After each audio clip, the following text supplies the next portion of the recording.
Alright, so this is a weird video. It's going to be recorded really weirdly because I didn't want to actually make this a video, but I'm going to just record it in case something happens. So, you remember that replacement motor that I tested with the Super Electric? It was this motor that came off a 1985 P223, and I bought it off eBay for like 40 bucks. Well, I think I put Marvel in here back over the summer, and Marvel is a penetrating oil, and what happened was it got stored in the motor, and it's making the motor go dry. So yesterday, for one of the first times, this and the S23's motor got put in the dishwasher, and it worked really well. And as you could see, for the first time in forever, which one was it? This one? The wicks look really nice. Like that, well, they looked better in the better lighting. But the wicks looked nice and like they got a little bit of their color back. They're not as dingy looking. So, I'm thinking, now that I put this in the dishwasher, and I cleaned whatever, why not we put it together and whatever. But if I'm going to put it together, I kind of want to test it. So, because my S23 has been giving me some problems recently. I had to take the motor apart twice. It's giving me more problems. I don't know what I'm going to do. It's making a funny noise on medium, and it's only when the fan runs for a long time. So, I don't know. I did everything to troubleshoot that one. It's not getting fixed. So what I'm going to do, since the S23 is already apart, I'm going to use those blades to test. Because like I said before, this motor is going to be used in a fan that has metal blades. So I'm going to test it with metal blades rather than those, because those are really light. However, I need this fan for a cabinet. The problem with the S23 is the bolts are too big, and then this motor's bolts are too small. They don't go through. They don't fit. So these are small. They go through, of course, but I don't have the other nuts to go on the back, and this fan does, but like I said, this one's too big. The nuts don't fit. So I can't use this cabinet. I have to use this cabinet because this one has the right size stuff. And it uses Phillips screws to hold the motor in, which I like a little bit better. So all I have to do is just take this motor out. I don't even need to deal with the motor or blades. I just need the fan's cabinet to test. And then like I did in that one video, I'm going to have to wire up the switch and do all that, and we'll see what goes on. So what I'm going to do quickly is take the grills off, blades, and then we'll do that. Alright, so here's like a speed run of how I'm going to put this motor together. I might even be able to put this as a tutorial. So if this is like a 3-minute video, then I guess I reuse this clip. So right here is my stator. Don't touch this, don't play with it, because then you'll have no motor. I'm going to start with my back plate, which is this thing. I know it's my back plate because not only does it have a sticker on it, but also it's got the bump here. Even if it's open back shaft, you should still know what your back and front looks like because of the sticker. Or mine has like the lip here. So I'm going to take 3-in-1 blue can. I do have zoom spout, but I'm too lazy to find it. I'm going to put oil in here and the bearing. My oil port is nice and wide open, as you can see. So if I wanted to, I can actually put oil in the oil port, and I can show you guys where the oil goes. As you can see, the oil is coming up from there. See how it's there? Like right there, it's all oil.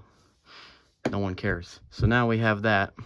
I'm gonna put that there. Now, gotta take my stator, be mindful of my front and back.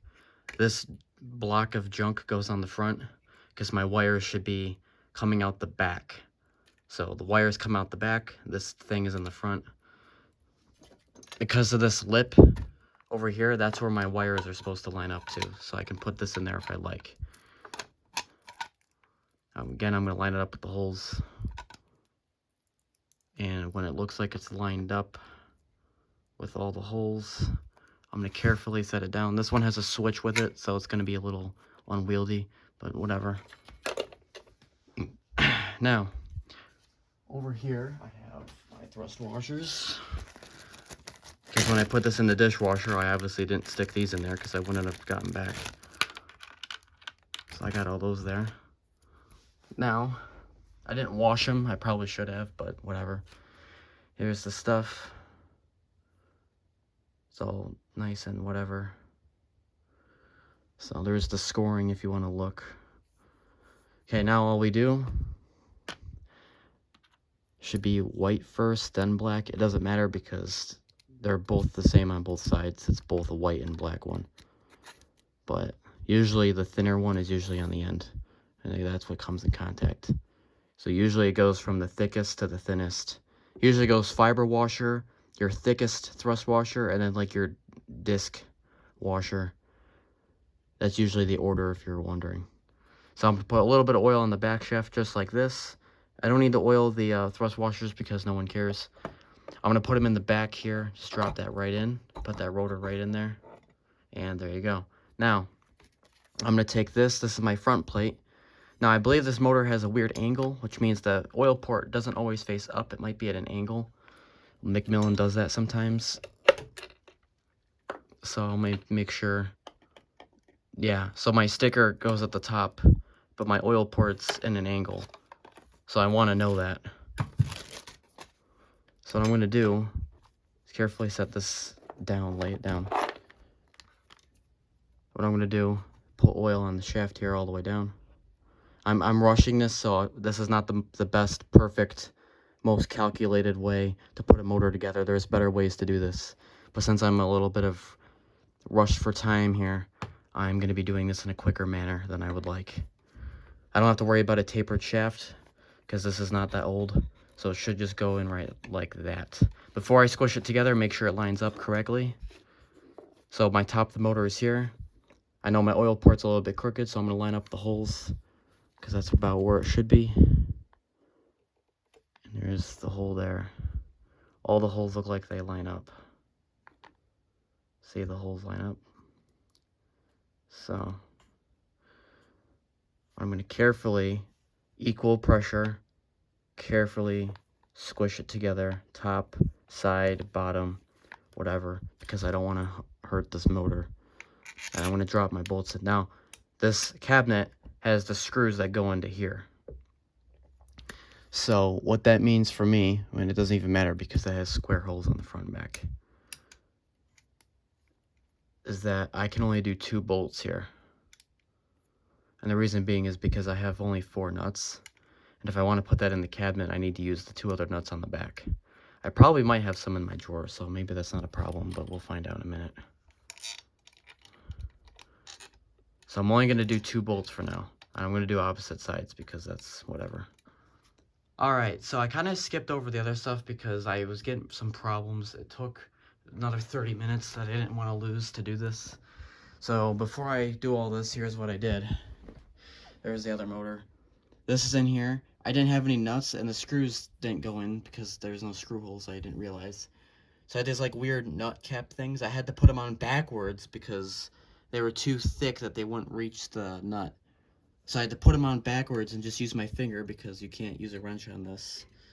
So that's very secure. And I only had 3, so if this isn't redneckery, I don't know what is. Since this is a P53 motor, that wiring fit, so I put it up here with the /M's cabinet. And it looks like this should work. The knob, switch, everything works fine. The wiring, I just shoved the wires wherever. If it's alternating current, it shouldn't matter, but there's probably a safer way to do that rather than just electrical tape. I made sure the wires are separated, but so they shouldn't come in contact. There's a bunch of obstacles here. This I had to just pull back and have the motor sit on it, and then this one, if I pull it back too much, it'll pull the wires out, so. And then the blades are on there, kind of, not really. If I wanted to put the front grille on, I can't because the blades would hit it because they stick out from the cabinet, so. Anyways, now that we have this disaster piece put here, but at least we got the Lasco blue plug fuse, so we are protected. So all we have to do, that is sarcastic, by the way, if you didn't know. We got that plugged in. I'm gonna hit the on switch, and if it blows up, I guess we're gonna find out here in a minute.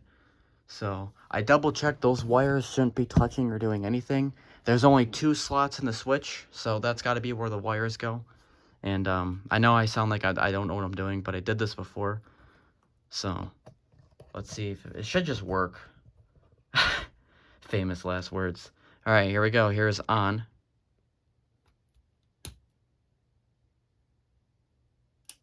Okay, nothing blew up yet. Now we're gonna hit it to low. Again, I'm gonna double check this wiring. Make sure that they're both in there. I can't even see if that's in there. Where's my flashlight? Doesn't help that this is a brown cabinet. Yeah, they're both in there. They're separated, but I have a bunch of tape around one, so that way the copper can't touch. So hopefully, method behind the madness, that should work. Hopefully I'm most concerned about the blades hitting the wire. If they do, it'll pull the wires out, and then when the wires get pulled out at that speed, it might spark and cause a shortage. So, and if the wires touch while they get pulled out, then I guess we don't have a motor anymore. All right, well, I'm probably not gonna be able to run this full well, but I need to test this, and like I said, this motor is gonna have metal blades on it eventually, so I'm using metal blades to test. Because the plastic blades, they would just immediately start going super fast. And at least this will have to, speed up for a second. So if there's anything crazy, I can stop it. I have a few seconds. All right, here we go.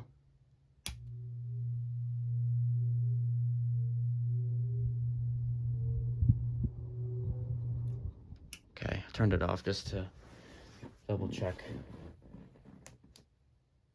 I'm gonna use let's just use the knob. I want to see, because I didn't get to use the knob last time I tested this because the cabinet didn't fit the wires. The spin down's not terrible. All right, we're live. Okay. And here's high. Oh my god. The wires are so close. I can't move them either, because if I do, then they'll pull out. Let me make sure that that's really not going to touch. Because look at the gap there. That is not safe at all. Who cares? We got the Lasco blue plug. We're fine, right?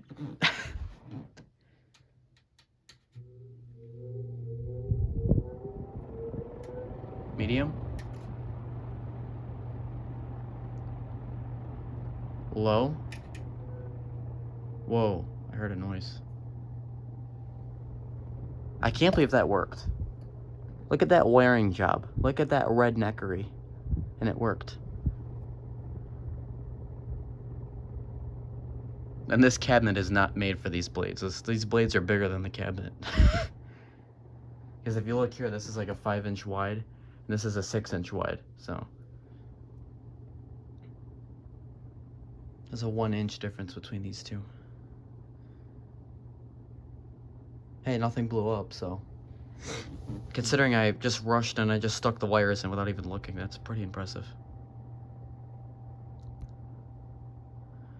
It looks like it runs fine, so that's why I'm doing this, if you're wondering. I need to see how the motor is performing with a set of blades after this dishwasher experiment. I think it's fine. The startup sound was kind of cool. Let's go to medium. Yeah, this motor can't handle these blades, I don't think. High. Yeah, that's too heavy. That load is way too heavy for those blades. I mean, that motor.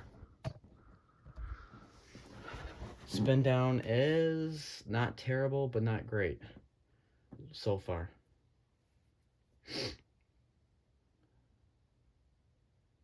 I can't believe this is working. Look at this.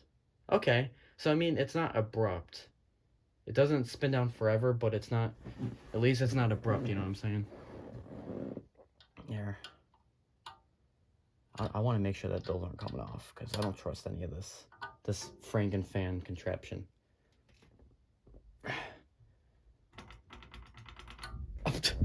So all those noises might be the motor rattling on the brace, because it's not secure. Which I'm also going to check real quick. I need to be careful that those wires don't touch on accident with me shaking stuff like that. I can't believe this is working. This shouldn't be happening. Alright, well here's the second test. I'm gonna try and get a startup sound. So, yeah, look at that. Here's high.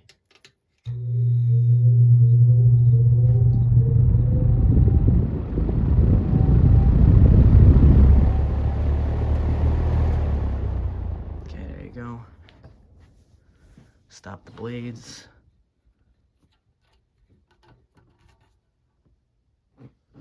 Now we're gonna go over to medium, which I think it might be the coolest.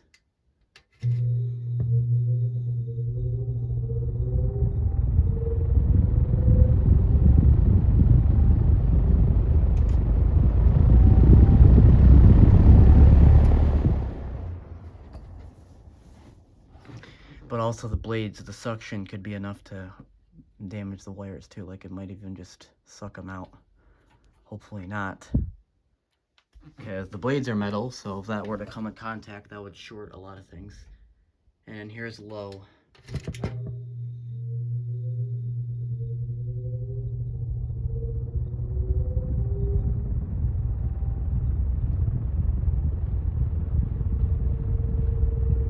Low isn't even that bad, honestly. But the humming is a little interesting. The blades that will be going on here, I already tested before, they're not too heavy. But those S23 blades are way too much for this motor. I should have probably got a kilowatt meter out, but...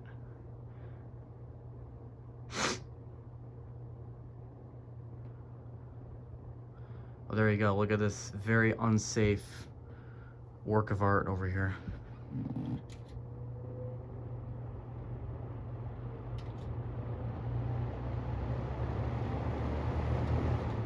All right. Again, I hate to end it here because I know this is very cool, but the more that those wires are in there, the more that unsafe this is. At the point when I have to actually use this motor, the wiring will be done professionally and correctly. But for a test like this, you know, I just shoved them in there because whatever, right? So, yeah.